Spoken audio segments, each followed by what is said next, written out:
Welcome back to Living 808. We are so lucky today because Cindy Lewis and Ann Miller are in studio. They were pioneers in the male-dominated industry of sports journalism. Each became the first female sports reporter for their respective papers, the Honolulu Star Bulletin for Cindy and the Honolulu Advertiser for Ann. And now, both are selected to the UH Athletics Circle of Honors 2024 class, and they join us now live to talk all about the recognition. Aloha, ladies. Yeah, aloha. Hi. Thank you. Thank you so much for being here. I mean, when you talk about, really incredible women who have made waves in the industry, I'm sitting with legends right now. So let's talk about it. I mean, when you first started, can you describe the state of sports journalism when you first got into it?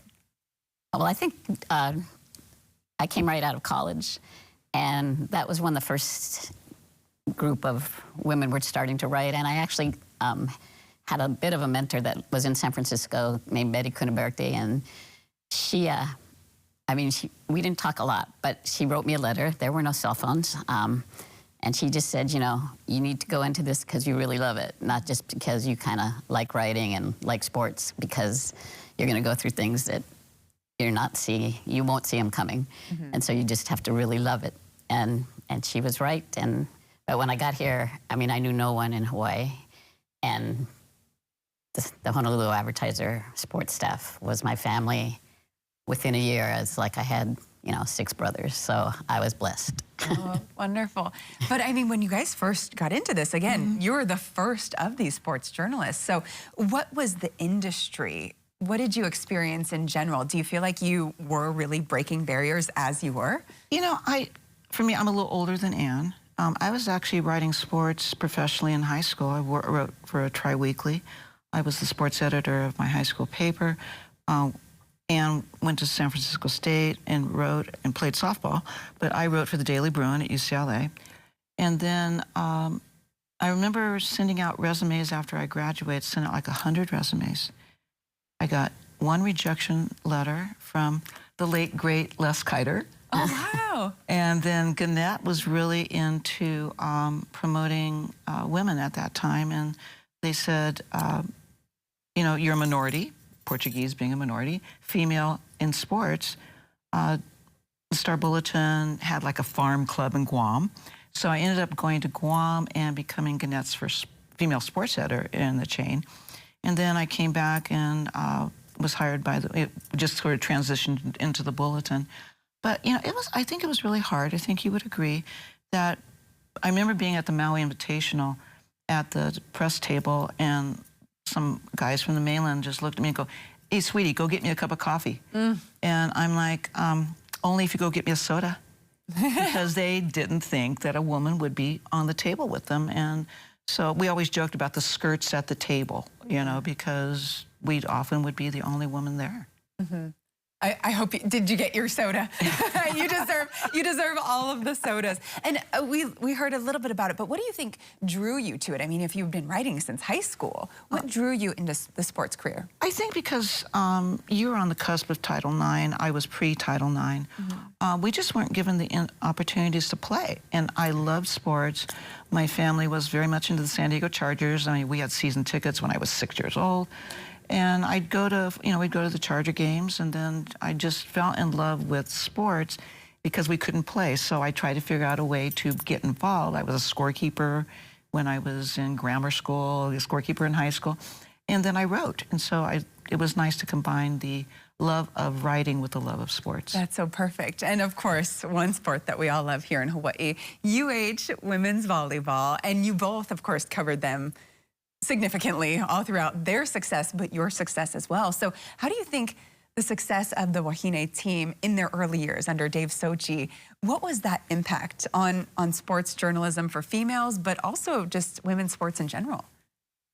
Well, I think we came in right after 1979 team had won, which was, I'm disappointed. That's one of my few disappointments because those players were amazing. But we got to see 3 championships in our first 7 years, basically, wow. Which, may never happen again here. But it was just so shocking to me to walk into a packed gym for women's volleyball.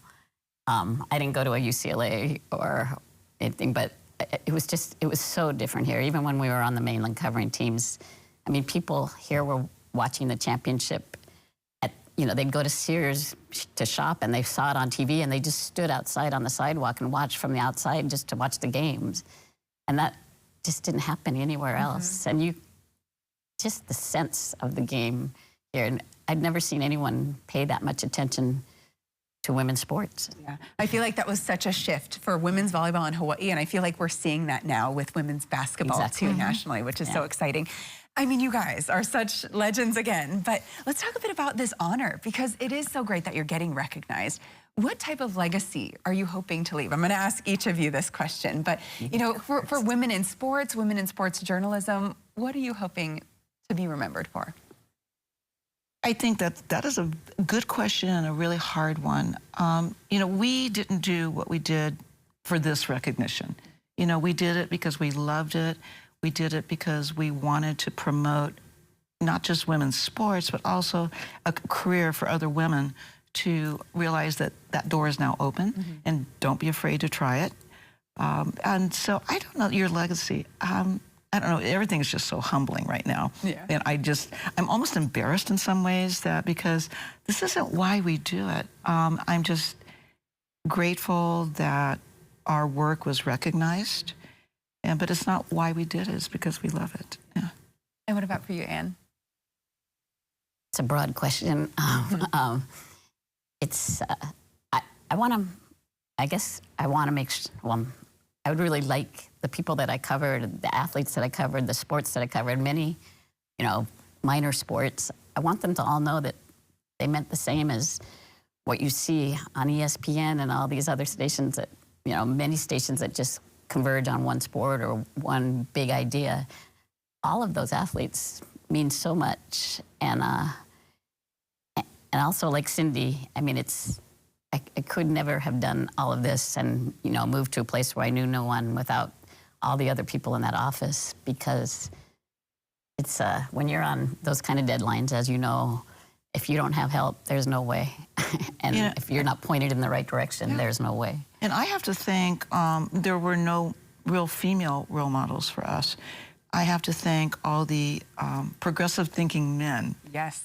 Who, you know, helped us along the way, including one of Anne's colleagues, the late Ferd Borsch from the Advertiser, because I would be out on the road covering men's basketball with him or covering men's baseball with him. And he was always right there if someone gave me grief.